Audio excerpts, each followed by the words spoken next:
Radio La Clave 92.9. Dronestore.cl, la tienda de drones más grande del país, presenta Pensar es Clave. Federico Sánchez te invita a reflexionar sobre las vueltas que da la vida. Un espacio diferente y creativo para descubrir a interesantes personajes. Pensar es Clave por la 92.9.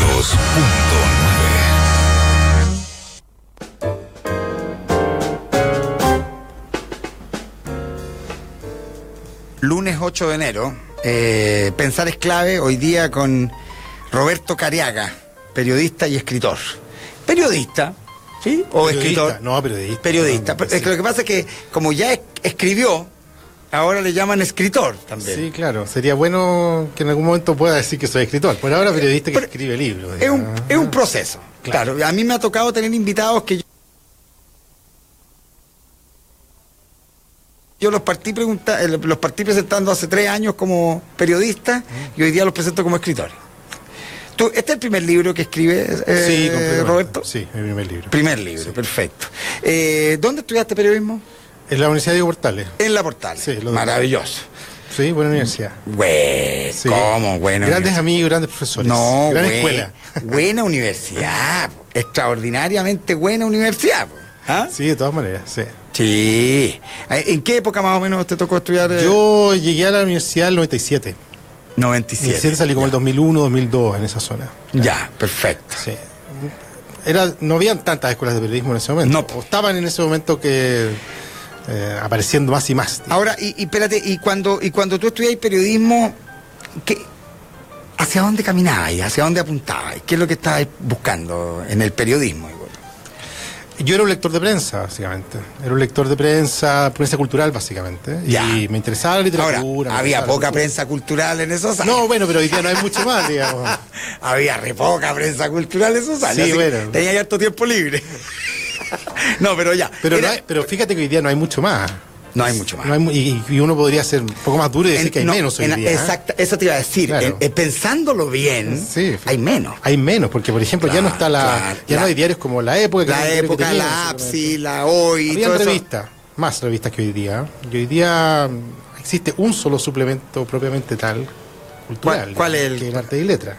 Es el único, ya, probablemente, como tal. Hay secciones de cultura. No, pero en la tercera también hay algo. Claro, tiene cultura. Yo trabajé en la tercera harto tiempo y ahora trabajo en el Mercurio. Entonces, perfecto. Con Daniel Swinburne. Con Daniel, sí. Maravilloso. Conozco el entramado, los laberintos del periodismo cultural chileno. Perfecto. No, si es verdad lo que tú dices. Entonces, en esos años, claro, no era para verse loco, pero había. Maravilloso. Ahora, tú escribiste un libro que es una biografía del poeta chileno Rodrigo Lira, que yo decía es una especie de personaje mitológico de la poesía chilena, digamos, porque por de pronto murió muy tempranamente, tenía una postura muy radical. Y el libro, de hecho, así lo expresa, digamos. El libro se llama La poesía terminó conmigo. Vida de Rodrigo Lira, de las ediciones UDP, digamos. Sí. Ahora, primero, ¿cuál es el vínculo que tú tenés con la poesía? Si es que lo tienes. Si no lo tienes, ¿cuál es el vínculo que tienes con este personaje?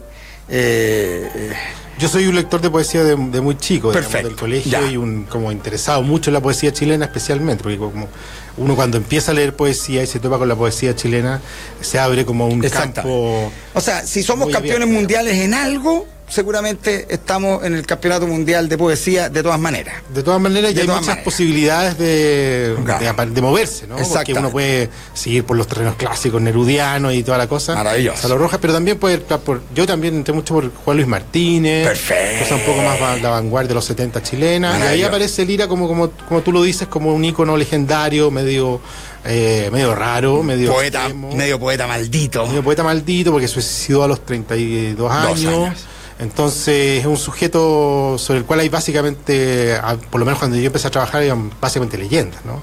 Lógico. Versiones de él. Lógico. Que lo vio, que apareció, yo cuento esto. Y sus libros, de hecho, se editaron póstumamente. Entonces, todos los materiales que se conocen de él, oficiales, digamos, él no pasaron exactamente por sus manos, sino que son póstumos. Alguien los editó, alguien terminó ese trabajo por él que él dejó incompleto, ¿no? Básicamente. Qué potente. Ahora, de nuevo vuelvo a lo mismo. Yo creo que si existiera un campeonato mundial de poesía, nosotros estaríamos dentro de los grandes, ciertos equipos, ¿no? En ese campeonato mundial. Porque fíjate que si uno se fija, en estos poquitos años tenemos muchos héroes mitológicos. Sí. ¿Cierto? Bueno, por de pronto, Lin, ¿no? Claro. Extraordinario, Lin, ¿o no? Sí, una figura central en la poesía, más que multifacético. Y mitológica. Sí, y multifacético, no solo escribe poesía, decía mucha crítica literaria, terminó haciendo cómic, escribió novelas, un gallo que a los 50 años se murió muy joven además, y estaba haciendo todo, y estaba viendo, conocía a toda la gente, fue como un motor cultural de los 80, 70. Y uno podría hablar de varios casos más, pero ¿cierto? Bueno, el mismo Jorge, se me fue el... ¿Jorge Tellier? Tellier, que también eran otro mito, digamos. Otro mito. Ejes, digamos, claro. Y que no son solo mitos, ¿no? Porque además que tienen una obra que lo respaldan. No, claro. Tienen una historial. Un pedazo de obra que lo respalda. Y discípulos, ¿no?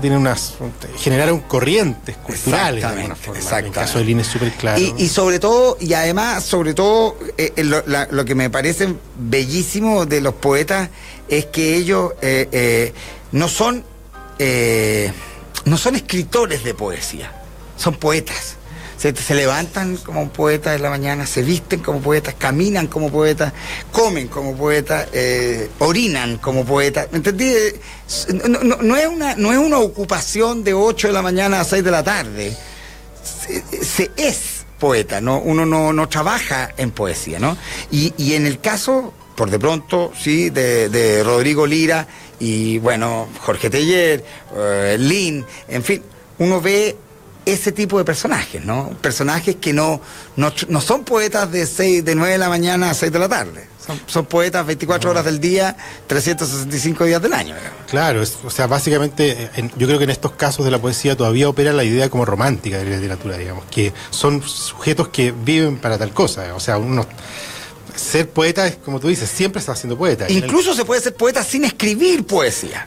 Claro, a ese extremo llega. Cuando uno sí puede ser. Sí, claro. Y de hecho, o sea, son vidas poéticas. Son vidas poéticas. Y en el caso de Rodrigo Lira específicamente, yo creo que él, de alguna manera, él tuvo muchas dificultades en su vida psiquiátrica y parte de la manera en que él encontró una forma de vivir más armónica fue escribir poesía.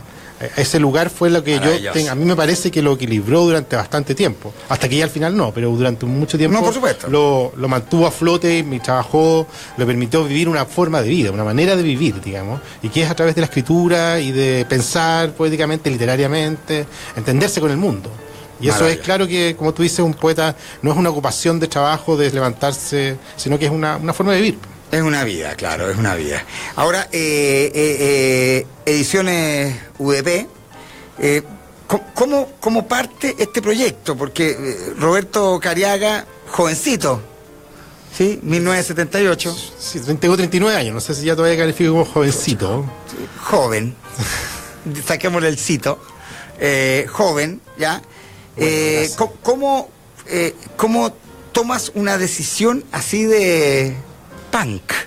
Porque meterse a escribir un libro de la biografía de un poeta en donde virtualmente, digo virtualmente porque estoy tratando de redondearle las puntas, donde no hay registro, no hay documentos. Primero, ¿cómo tomas la decisión? Bueno, es un poco cierto eso, a propósito justamente de lo que tú dices, que no hay registros. También fue porque estábamos conversando con la editorial, con la gente de UDP, con Matías Rivas, que es el director de la editorial, y entonces conversando con él, que él tenía ganas de empezar esta colección que se llama Vidas Ajenas. Ajá. Y ahí apareció el nombre de Rodrigo, y a mí me pareció que Rodrigo era un sujeto que justamente no había sido contado, ¿no? Que no había sido contado, solo las leyendas, y había un trabajo por hacer, porque además yo me fui dando cuenta que él permite mostrar una época, dar cuenta de los 70, en Chile en los 70, él cruza más o menos desde los 60 hasta los 80, entonces en nuestra biografía, este libro, aparece todo eso de fondo, ¿no? El Chile de ese fondo. Y él cruza la UP, está en la toma de la Católica 67, y termina en esos años de los 70, 80, donde la poesía y el arte de vanguardia explotó, ¿no? Y él aparece como un outsider mirando eso, tratando de entrar, apareciendo, queriendo ser parte, no siempre lográndolo. Y contar esa historia, claro, como tú dices, no había un registro oficial, o sea, lo que hay básicamente eran sus textos. sus textos. Y testimonios de gente que lo conoció. Testimonios que había que ir buscando. Ya había, por supuesto, porque claro, era gente que estaba viva, pues mucha gente que está viva, porque son jóvenes. Sí, claro, no, sí. Bueno, tú lo conociste, ¿no? Tú lo viste. Ahora tendrían 65 años, claro, 70 sí. años, 65. Y tiene la memoria muy fresca y todo. Lo que pasa sí es que en el caso de Rodrigo, que era un sujeto más o menos incómodo, entonces sus amigos, digamos, eran pocos. Claro. Y los otros hay personas que lo miraban, que lo vieron. Y también habían construido versiones de ese personaje a propósito un poco de la leyenda. A ver, yo lo que quiero es que justamente hagamos ese ejercicio. Quiero que escuchemos algo de música, que además es fantástico porque me las escriben mal aquí en la radio. Yo estoy seguro que hay alguien que está tratando de perjudicarme. Por ejemplo, me ponen una canción de Sting y me ponen If I Never Lose. Es If I Ever Lose. ¿Ah? Si yo alguna vez pierdo la fe en ti, que me parece que es clave esa frase, sobre todo a la luz de este libro de Roberto Cariaga, La poesía terminó conmigo, la vida de Rodrigo Lira. Entonces, si alguna vez pierdo la fe en ti, así se llama esta canción de Sting, aquí en La Clave.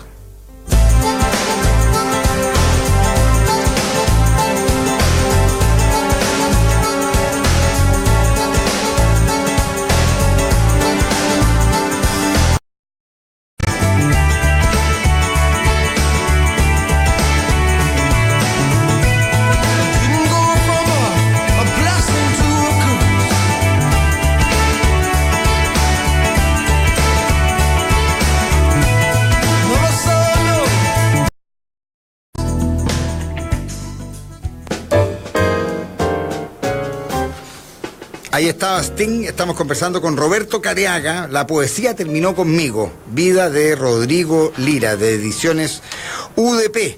Y yo quería partir, justamente, partir suena divertido, pero que tú me contaras cuáles son algunos de esos mitos que se han construido en torno a Rodrigo Lira. Yeah. Y después me gustaría, por supuesto, dar lectura a este poema de Nicanor Parra, que es el que da nombre al libro, ¿no? Claro, es que él fue Rodrigo en su poesía siempre citaba, básicamente, y hay un poema al que él cruza estos dos poemas del clásico de Nicanor con Enrique Lin. Con Enrique Lin. La poesía terminó conmigo y porque escribí Estoy vivo. Claro. Entonces ahí hace una mezcla rara. Pero claro, los mitos de Rodrigo básicamente se remiten a que el tipo era un poeta maldito, un loco, un loco raro, y esa es como el gran leyenda que apareció en cuanto a el show, qué estaba haciendo ahí exactamente, y eso se va como deformando, era un sujeto de los patios del pedagógico que circulaba por ahí, pero esa versión tenía su correspondencia con los textos, pero más que nada era como un mito general, digamos, el loco Rodrigo Lira, un gallo medio desagradable, medio complicado, marihuanero, de patillas largas, agresivo a ratos. Más que agresivo, finalmente yo comprobé que no era agresivo, sino que era medio soportable quizás, o medio distante, complejo, pero no era agresivo. Pero claro, era esta figura como el poeta maldito, digamos, medio trágico, ¿no? Porque esos son los poetas malditos, sujetos trágicos que arrastran la vida, ¿no? Con la poesía, que tratan de enmendarla de alguna forma. O no sé. Yo creo que no era tan así, digamos, con el tiempo. Empecé como la investigación se hizo más larga y no era tan así, digamos.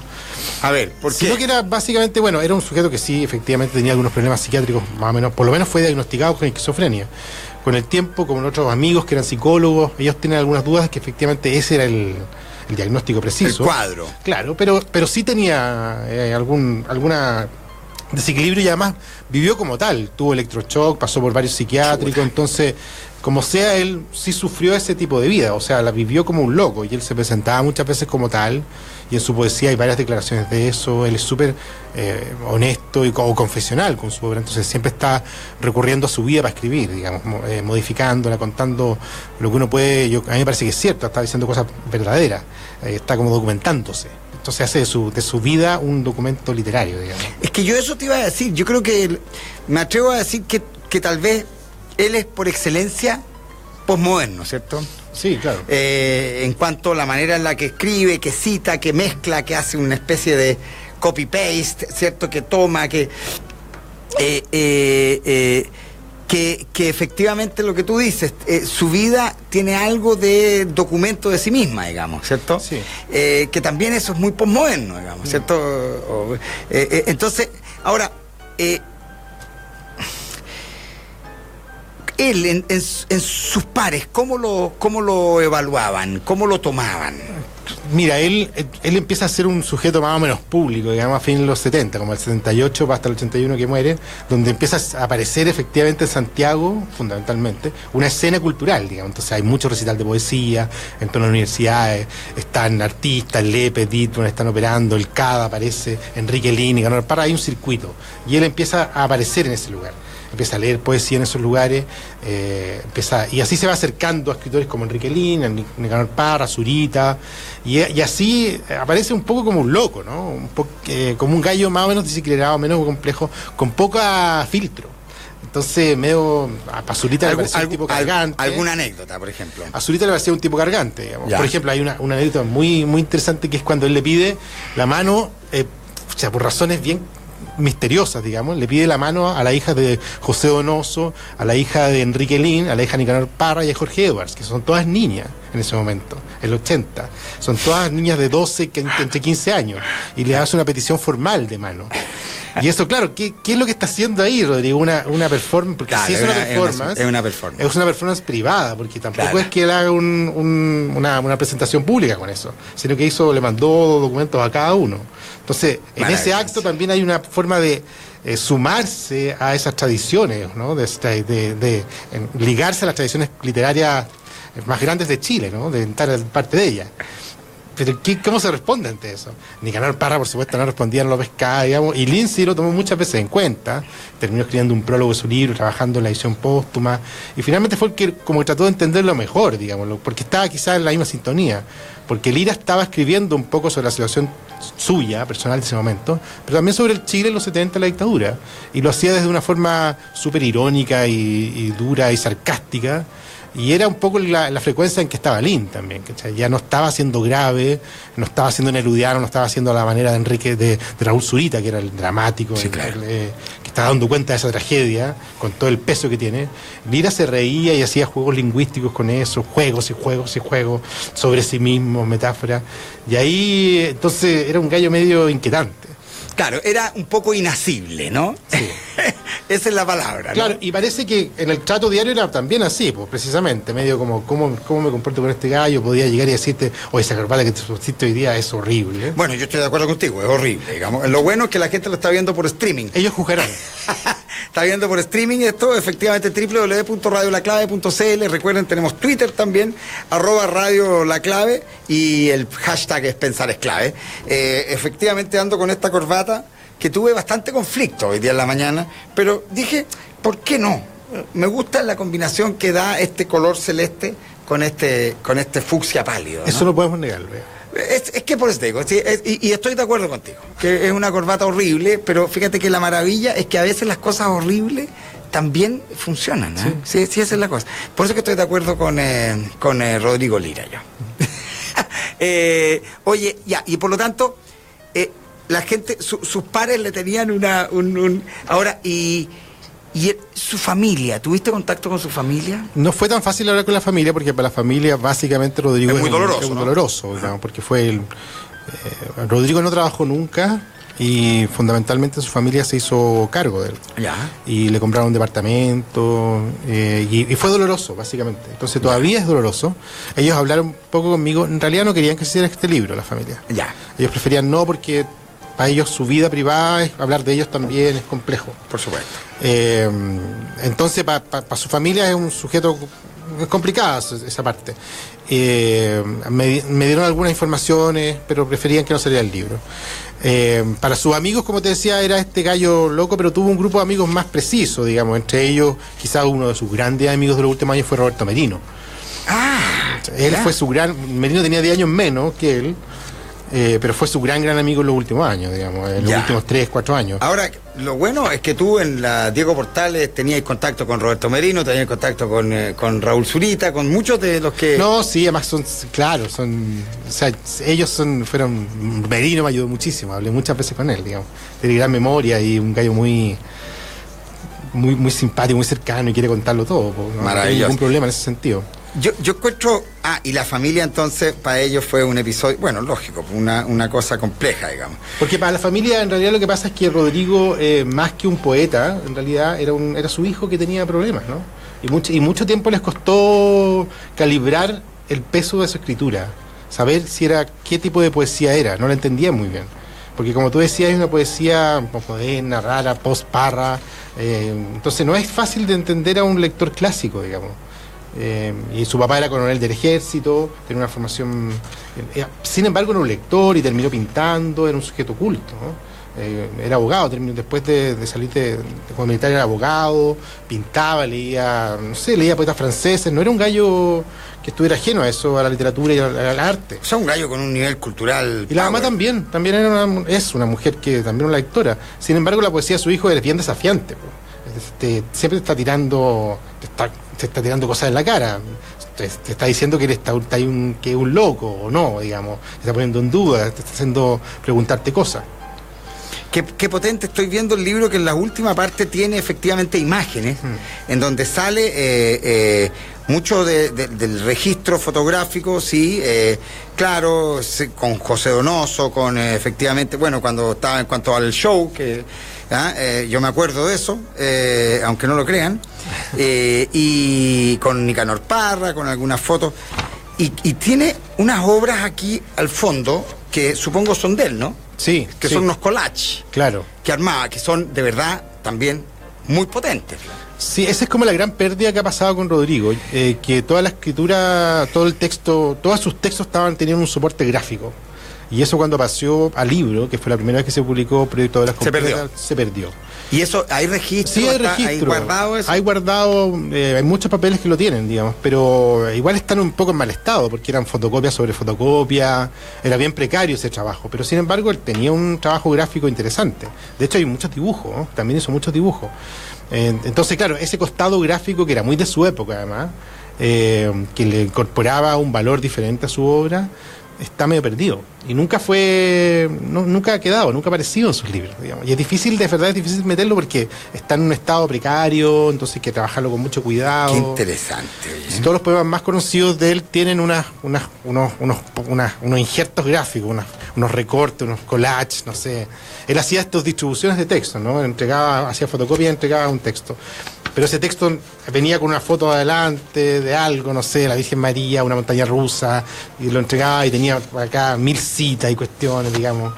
Pasaba escribiendo, era un obsesivo de escritura y un obsesivo del ensamblaje de sus textos, digamos. Qué maravilla, oye. No, realmente interesante el libro de Roberto Cariaga, La poesía terminó conmigo, Vida de Rodrigo Lira. Estamos conversando con Roberto Cariaga justamente de este libro, que vamos a tener la oportunidad de seguir conversando con él durante la segunda parte de este Pensar es Clave del lunes 8 de enero. Está con nosotros, por supuesto, Drone Store y sus drones, los más variados drones, ¿cierto? En este caso, en el estudio siempre tenemos el DJI Spark, el más pequeño de la familia, pero que no por eso menos capacidad, es extraordinario. Graba en Full HD, pero se vuelan virtualmente solos, eso es lo que quiero decir. Lo estuve volando el fin de semana y, por supuesto, aprendí cosas nuevas, ¿sí? Es increíble las cosas que tiene. He logrado hacer lo que me reconozca la cara y que vuele solo, digamos, un rato. Mira, es realmente entretenido, sobre todo por la experiencia que uno tiene del entorno, del contexto, ese contexto que se transforma para siempre una vez que lo miras, ¿cierto?, a, no sé, 500 metros de altura. Es increíble realmente. Drone Store y, por supuesto, su página, dronestore.cl, es DJI en Chile. Apoquindo 4900 Omnium, local 14. Vamos a una pausa, seguimos conversando con don Roberto Cariaga. Ya volvemos con Federico Sánchez y sus invitados, porque pensar es clave en la 92.9.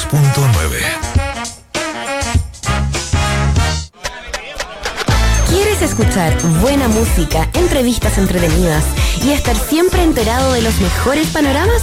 Bueno, entonces te invito a que me acompañes todos los días a las 9 de la noche en Viva Chile, un programa para que te enteres sobre todo lo que está pasando en esta larga y angosta faja de tierra regalona. Aló, berritos, sorry lo tarde, que sabes que pasé Autoplanet. Y me da mucha risa el comercial de radio, pero bueno, la tienda es épica, ¿cachai? Una va violenta, tanto que hay para comprar, como que me dejó estúpido, ¿cachai? Y donde yo, cachando huevo, me compré las pastillas de freno y me quedó el auto finos. Lo siento fuego, y es verdad, berrito, o sea, después de venir, cuando pienso en repuesto, pienso en Autoplanet. En Autoplanet todo lo necesario para que, incluso tú, puedas hacerlo. Cuando pienso en repuestos, pienso en Autoplanet. Más información en autoplanet.cl. ¿Buscas un dron para utilizar en tus vacaciones? ¿Para grabar, fotografiar, vigilar?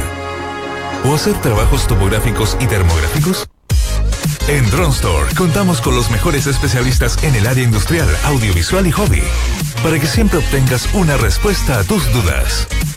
Búscanos en dronestore.cl o en Apoquindo 4900 local 14, Las Condes. Una manera diferente de conocer a interesantes invitados.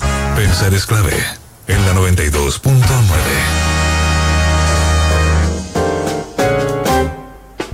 Estamos de vuelta lunes, pues.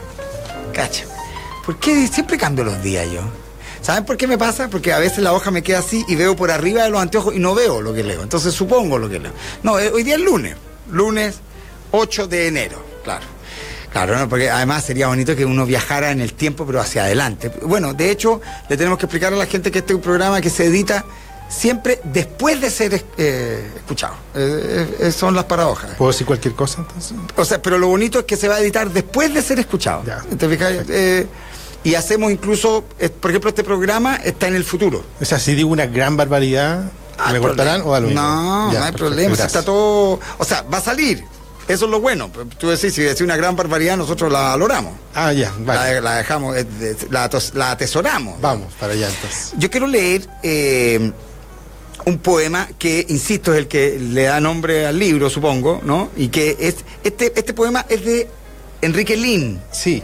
Pero que toma Rodrigo Lira y le agrega una parte. Si cruza dos poemas, Entonces, dos versos, digamos. Dice, la poesía terminó conmigo, Nicanor Parra, porque escribí, no estuve en casa del verdugo, ni me dejé llevar por el amor a Dios, ni acepté que los hombres fueran dioses, ni me hice desear como escribiente, ni la pobreza me pareció atroz, ni el poder una cosa deseable, ni me lavé, ni me ensucié las manos, ni fueron vírgenes mis mejores amigas, ni tuve como amigo a un fariseo, ni a pesar de la cólera quise desbaratar a mi enemigo.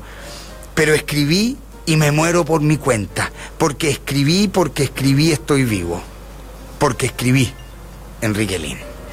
Porque escribo, estoy así, porque escribí estoy vivo. La poesía terminó conmigo.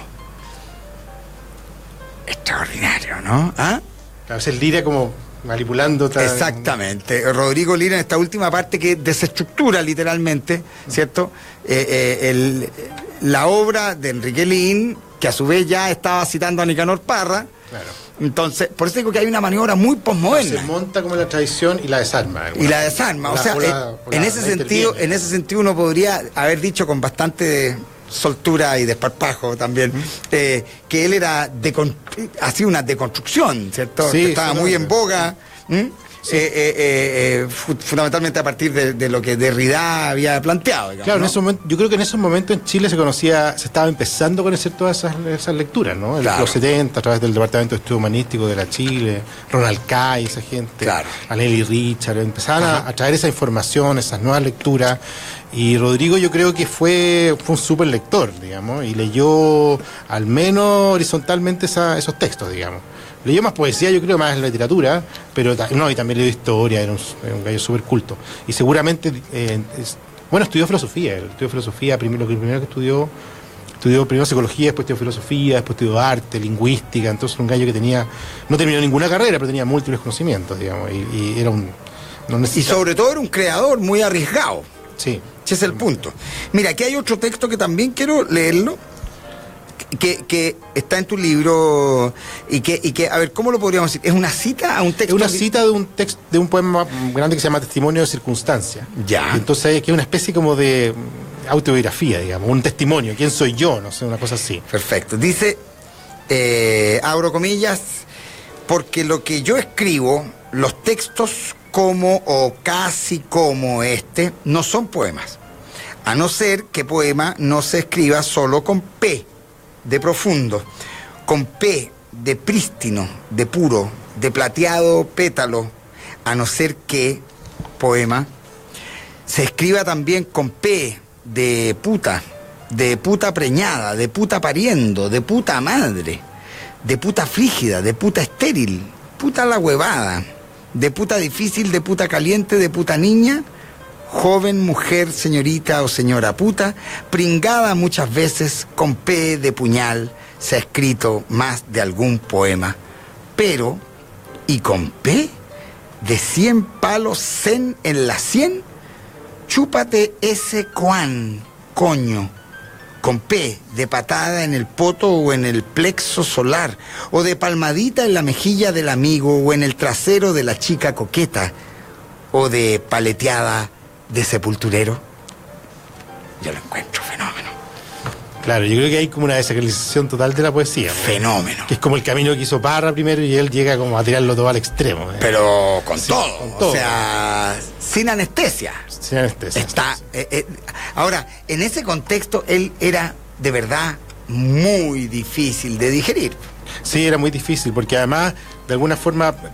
Hoy día esto parece perfectamente admisible en el mundo de la poesía, ¿no? Claro, y hoy día, de hecho, por eso se lee también 40 hoy día, años creo yo, después. ¿no? Y por eso se lee también hoy día, incluso, Claro. creo. Por eso es súper actual, porque habla con un lenguaje muy directo, de situaciones que... Porque ya la poesía es difícil entenderla como algo sagrado, ¿no? Sí, claro, Es claro. complejo, ya nos cuesta más eso.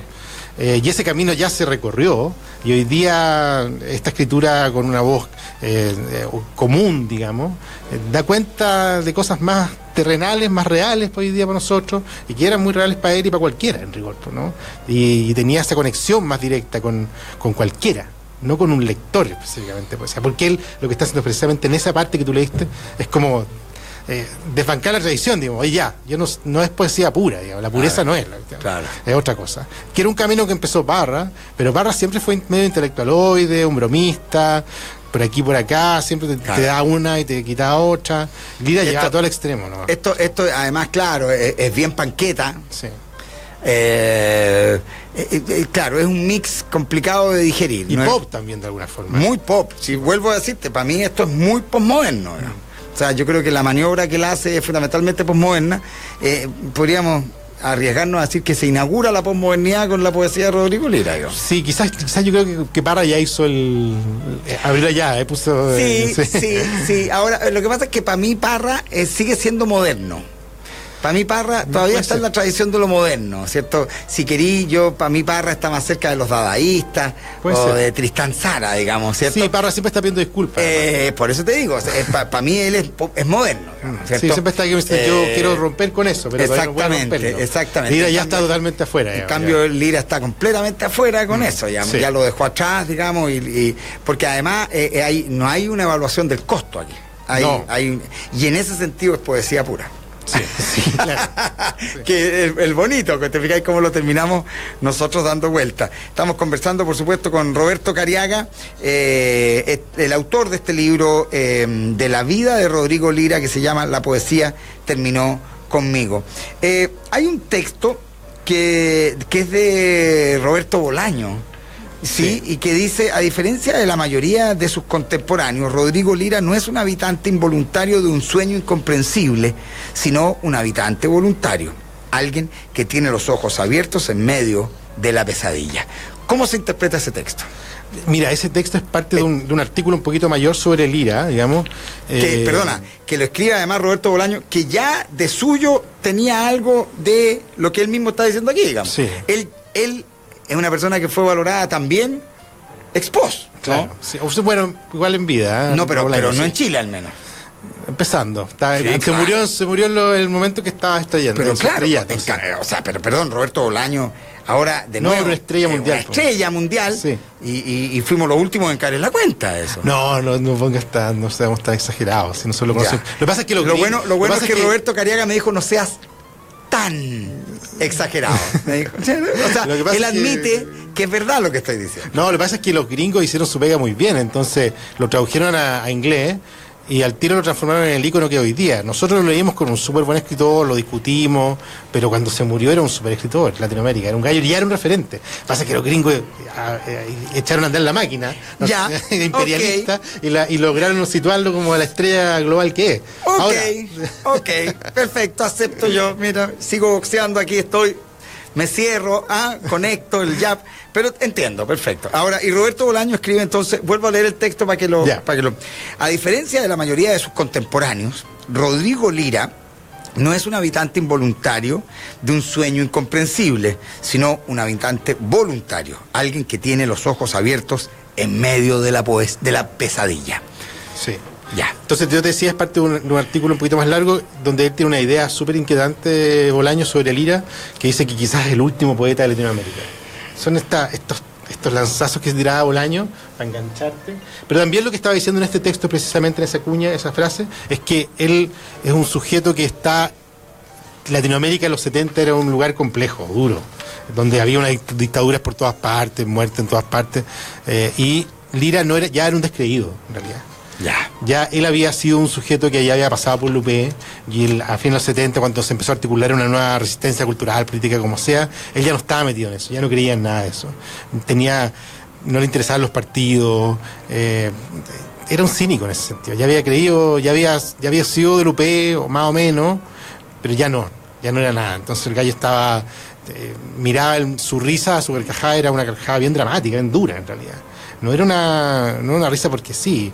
Entonces el mundo era un lugar hostil, digamos, y no había muchas dudas para él de esa cuestión.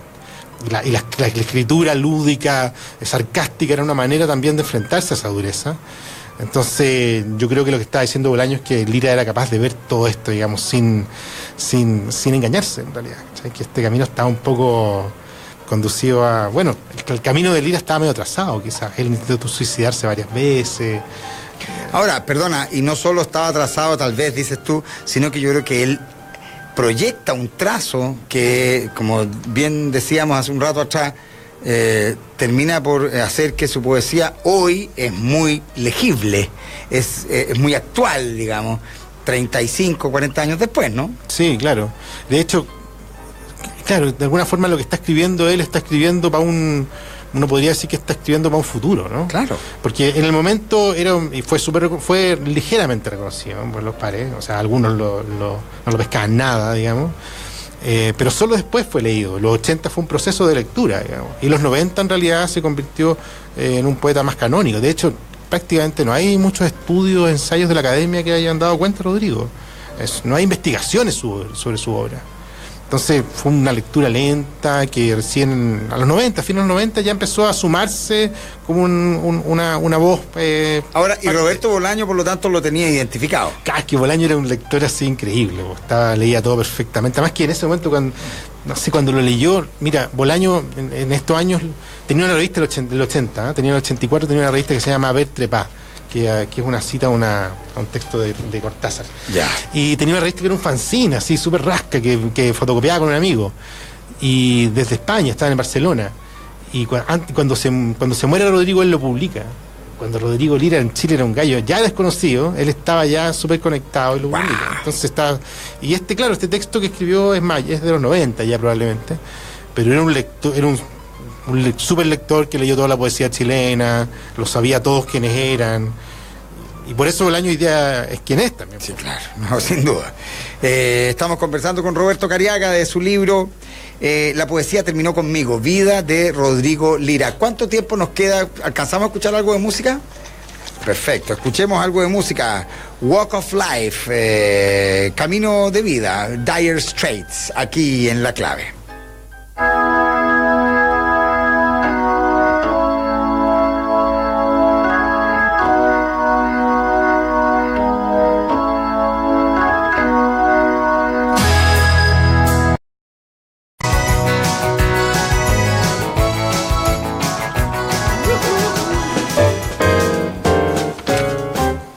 Ahí estaba la música de Dire Straits. Estamos de vuelta en el Pensar es Clave de lunes 8 de enero conversando con Roberto Careaga, autor de este libro La poesía terminó conmigo, Vida de Rodrigo Lira, de ediciones UDP. Y hay una estructura de desarrollo del libro,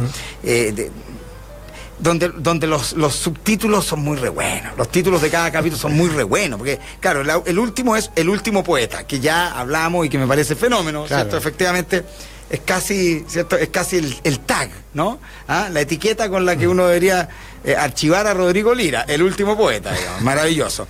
Pero después dice perversos y polimorfos. A ver, ¿a qué se refiere? Esa es una cita de Freud, porque de Freud, una de las definiciones que hacía de los niños que eran perversos y polimorfos. Y cuando fue la toma de la Católica, el 67, Rodrigo estudiaba psicología. Ya. Y según un amigo, él fue el que inventó el santo y seña para poder entrar por cierta entrada, que ya no me acuerdo exactamente cuál es, a la Católica. Entonces tenía que llegar y decir, ¿cómo son los niños? Perversos y polimorfos, y ahí te abría la puerta. Y bueno, y ese capítulo es básicamente su primer año universitario, su infancia, cómo crece, digamos. Maravilloso. Después viene Lleve usted su propia flor. Claro, ese Lleve usted su propia flor. Otro. Es cuando Rodrigo, el 75, se va de la casa de su papá y se va a vivir en un departamento en Grecia 905 y hace una fiesta. Es una fiesta y hace y escribe una invitación esotérica, así como a propósito de una serie de alusiones esotéricas y raras, literarias también, y termina diciendo lleve usted su propia flor. Y eso es una alusión también, lleve usted su propia marihuana, no sé, toda la que sea, digamos, o su flor también, digamos. Maravilloso, mira cómo se ríen al otro lado del vidrio, algo les gustó de lo que tú dijiste. A ver, esta fenómeno, que es el cuarto capítulo del libro que dice soy un loco profesional. Sí, cuando Rodrigo se ausenta varios años de universidad porque se cae en el psiquiátrico, hace el electroshock, tiene varios años fuera, y el 78 vuelve a la universidad y ahí hay muchos talleres, está el pedagógico, y ahí hay una vida cultural más amplia, donde hay talleres literarios, y también hay, según contaba un amigo de él, hay talleres algunos psicológicos, encuentros con la rama de psicología, y él se presentaba, yo soy loco profesional, digamos. Perfecto, maravilloso. Entonces no escondía quién era, digamos, en ese sentido por lo menos, digamos. Perdona, quiero seguir con esto, pero entre medio quiero preguntarte, porque en el libro figura Paul Hammer. Claro, porque Paul Hammer Eric, ¿no? Eric Paul Hammer, que fue un contemporáneo, y en ese momento él tenía un poema muy famoso que se llama Los helicópteros, que es como su gran poema de esos años por lo menos, y parece que cuando lo leía dejaba un poco, la gente se volvía loca, porque era muy representativo de la época, daba muy cuenta hablaba de helicópteros de los pacos, de los milicos, digamos, de alguna forma. Eric Paul Hammer. Y era muy aplaudido Eric Paul Hammer en los eventos, en los recitales. Y en ese momento era muy difícil publicar libros, la verdad. Entonces la escritura se leía, la poesía se leía. Entonces yo creo, por lo que he documentado, que entre Paul Hammer, Lira y Zurita se repartían los grandes aplausos de ese momento, digamos, los grandes, bueno, Parra seguramente, no sé, pero que esos gallos jóvenes eran como los que generaban más. Porque Zurita también tiene un poema de helicóptero. Sí, también tiene un poema de helicóptero. Y que de hecho él cita, digamos, ¿no? Claro, lo que pasa es que Rodrigo, una de las aficiones que tenía era hacer parafraseo. Tomaba un poema de alguien, de hecho una vez vendió una cosa que se llama el helicóptero publicitario, o quiso venderlo. Ah, perfecto. Que era aquí compre, págueme tal plata, yo le voy a entregar un texto donde van a haber parafraseos de Zurita, de Parra, de tal y tal cual. Y existe uno, pues, que es una versión de uno de los poemas de Zurita. Y claro, pero que es aquí lo tienes, ¿no? El helicóptero publicitario. Claro, el primero es el de Zurita, que es del desierto de Atacama, ¿sí? 2. Y el de él es el helicóptero publicitario. Helo allí, suspendido en el alba eléctrica de las luces del Estadio Nacional, el helicóptero publicitario. Suspendido en el cielo de Ñuñoa sobre la luz eléctrica que esparce una aurora artificial sobre el Estadio Nacional, convirtiendo esta muerte y la otra en el mismo helicóptero publicitario iluminando, perdiéndose en el smog de esa aurora de mentiras, hasta que eventualmente no haya cielo, sino un puro purgatorio de helicópteros publicitarios suspendidos en el brumo de Santiago y todos veamos entonces nuestros propios misiles artesanales, carajo, encumbrándose de amanecida en nuestros balcones o tejados o azoteas. Fenómeno, ¿cierto? Muy bueno. También me acuerdo mucho de los Sea Harrier De Maqueira. de Maqueira, ¿no? Claro, de todas maneras, sí, porque son todos También contemporáneos. totalmente contemporáneos. Creo que Maqueira es más joven, pero estaba ahí, digamos. Maqueira, perdón, sí. Diego Maqueira. Diego Maqueira Que el otro día no pude evitar, yo iba por la calle y lo vi cruzando la calle delante mío en el auto, yo bajé el vidrio y le dije, muchas gracias por su poesía. Y él se acercó un poco sorprendido y yo le dije, mire, yo soy un admirador de su trabajo. Entonces, pucha, me dijo, muchas gracias y todo. Claro, fenómeno. Los Sea Harrier de la buena poesía que leí en esos años. Súper interesante. Además que es realmente contemporáneo. Hay un encuentro en la casa de Enrique Lin en el 80, donde él junta, está grabado todo esto, hay unos videos incluso en YouTube, donde él junta un par de jóvenes, él se va a Estados Unidos y él quiere saber qué piensan de Chile, digamos, para llevarse una versión de Chile.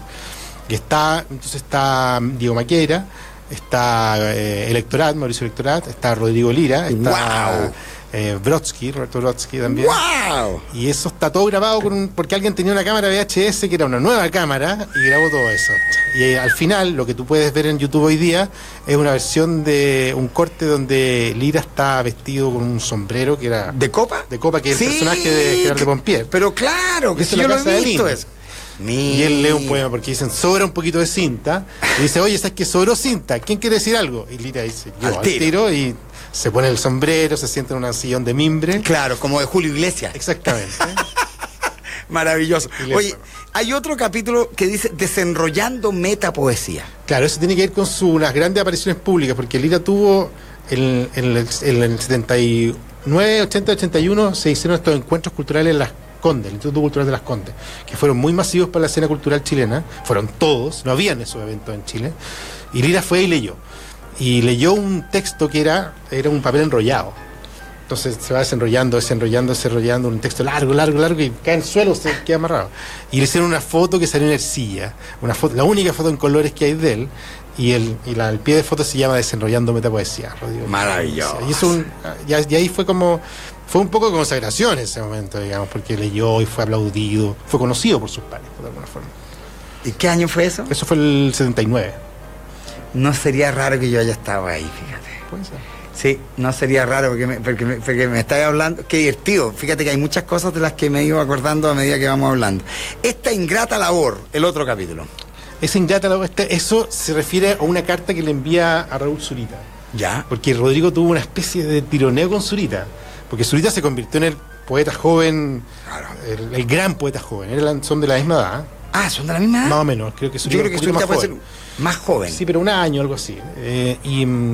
Se convierte en un gran poeta, criticado por el Ignacio Valente sistemáticamente, lo alza como el gran nuevo poeta, y efectivamente lo era, ¿no? Ya lo sabemos, digamos, un super poeta. Ya lo creo. Y Rodrigo quería estar ahí, quería ocupar su lugar, no sé. Y hay un momento específico que es en el segundo encuentro de Las Condes, donde Rodrigo no lo invitan a participar, pero sí invitan a Zurita. Y Rodrigo le escribe una carta pública, una carta relativamente abierta, que distribuye por todas partes y también se la entrega a Zurita. Entonces le dice, ¿por qué no me das tu puesto? Digamos, por favor, podrías darme, porque eso es el lugar donde yo estoy. Y le dice, y entre unos guiones le dice, porque esta ingrata labor, la poesía, se está convirtiendo ya en mi quehacer central, digamos. Qué lindo.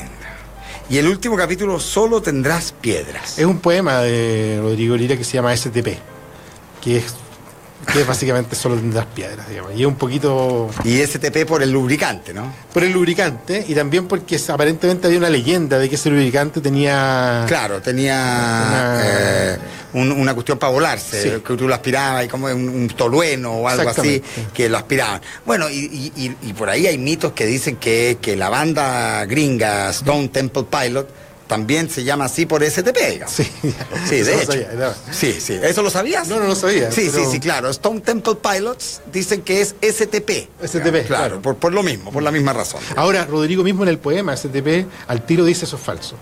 Y lo documenta. ¡Ah, Maravilloso, maravilloso. Oye, y aquí dentro de las fotos que están al final del libro, hay una muy impresionante que es el aviso en el diario cuando anuncian que murió. Y dicen, un poeta en el diario La Tercera, del 27 de diciembre de 1981, fue publicada en la sección policial del diario La Tercera de La Hora, una noticia que daba cuenta del suicidio de Liria. 3 párrafos, los primeros 2 dedicados al poeta, el último a un obrero que también se quitó la vida. Dice... Una noticia que dice, un poeta y un obrero se quitaron la vida. El joven poeta Rodrigo Lira se suicidó ayer en su domicilio de Avenida Grecia, autoinfiriéndose heridas cortopunzantes en diferentes partes del cuerpo. El hallazgo lo hizo su hermano Ignacio, quien concurrió hasta el departamento del inmueble asignado, el número perfecto.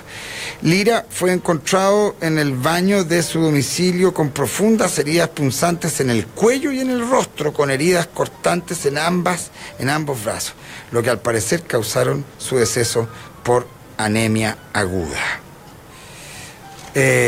Fuerte, ¿ah? Fuerte, sí. Bueno, sí. O sea, él se acuchilló a sí mismo.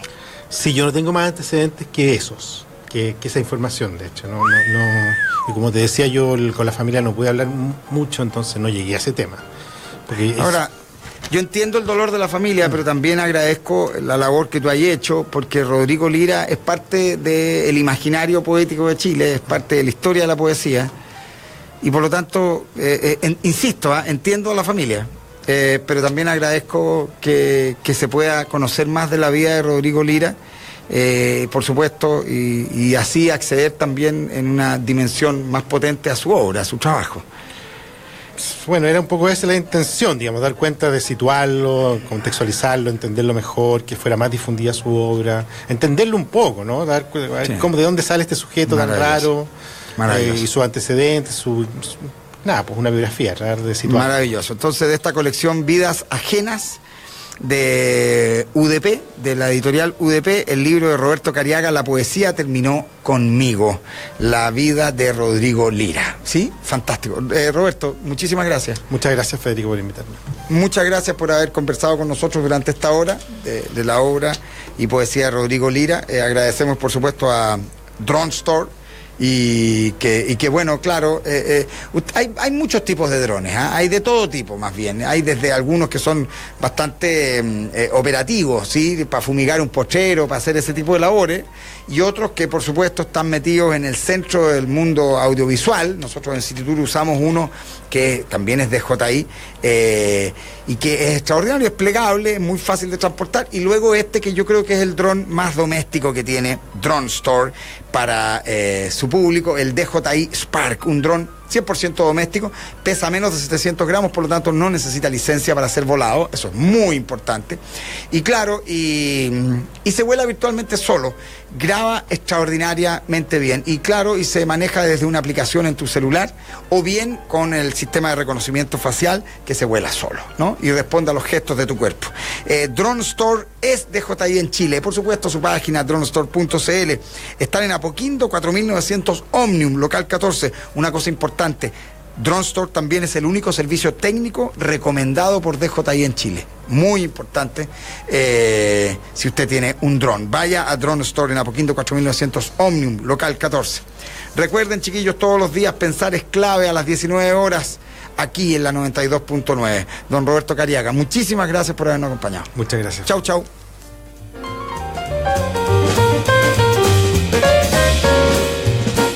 Dronestore.cl, la tienda de drones más grande del país, presentó Pensar es clave.